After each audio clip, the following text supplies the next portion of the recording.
friends, this is part 3, Glance at a Life Journey of Srila Prabhupada. To see the part 1 and 2, please refer to the link in the description box. In 1965, at the age of 69 years, equipped with his books, Srila Prabhupada now wanted to go abroad and preach as per the instructions of his Guru Maharaj, Srila Bhakti Siddhanta Saraswati Thakur. For preaching, he chose USA over London. He met Mr. Agarwal, a Mathura businessman, and mentioned him, as he did to almost everyone he met, that he wanted to go to USA. Mr. Agarwal volunteered to help Srila Prabhupada.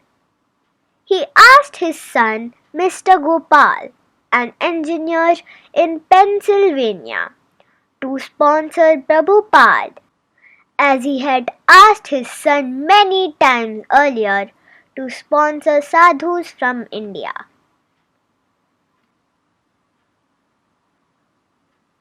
Soon Prabhupada was contacted by the Ministry of External Affairs and his no objection certificate for going to US was ready. Now Srila Prabhupada had a sponsor, but he still needed a passport, visa, P-form and travel fare. Srila Prabhupada was able to complete all necessary protocols by selling books, as he had no funds. With his documents ready, he approached Mrs. Sumati Morarji, a proprietor of Scindia Steam Company, Bombay, who had donated money to Prabhupada for publishing his books. He begged her for a ticket in one of her cargo ships to US. Mrs. Morarji was worried about the health of 69-year-old Srila Prabhupada. He was insistent. Finally, she relented. Srila Prabhupada got the ticket of cargo ship Jaladuta, scheduled to sail from Kolkata on the 13th August 1965. The Jaladuta diary contains Srila Prabhupada's handwritten recollections of his 35-day sea voyage from August 13, 1965, when he boarded the ship in Kolkata, to his arrival at Boston Pier on September 17th.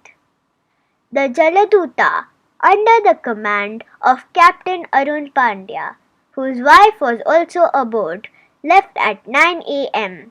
on Friday, August 13. Srila Prabhupada sat in his stuffy cabin, which rolled back and forth with the motion of the sea. He suffered from seasickness, dizziness, and vomiting. He also had 2 heart attacks, but survived by the mercy of Lord Krishna. After a journey of 35 days, Jaladuta arrived in New York. Prabhupada was dressed appropriately for a resident of Vrindavan. He wore tulsi mala, neck beads, a simple saffron cotton dhoti, shirt, and an old shawl. He had chanting bag in his hand. His complexion was golden, his head shaven, forehead decorated with Vaishnava tilak.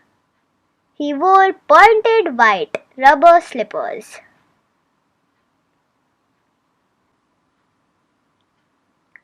He was possibly the first Vaishnava sannyasi to arrive in New York with uncompromised appearance. carrying only 40 rupees cash, which he himself called a few hours spending in New York, and an additional $20 collected from selling 3 volumes of the Bhagavatam to cargo ship Captain Pandya.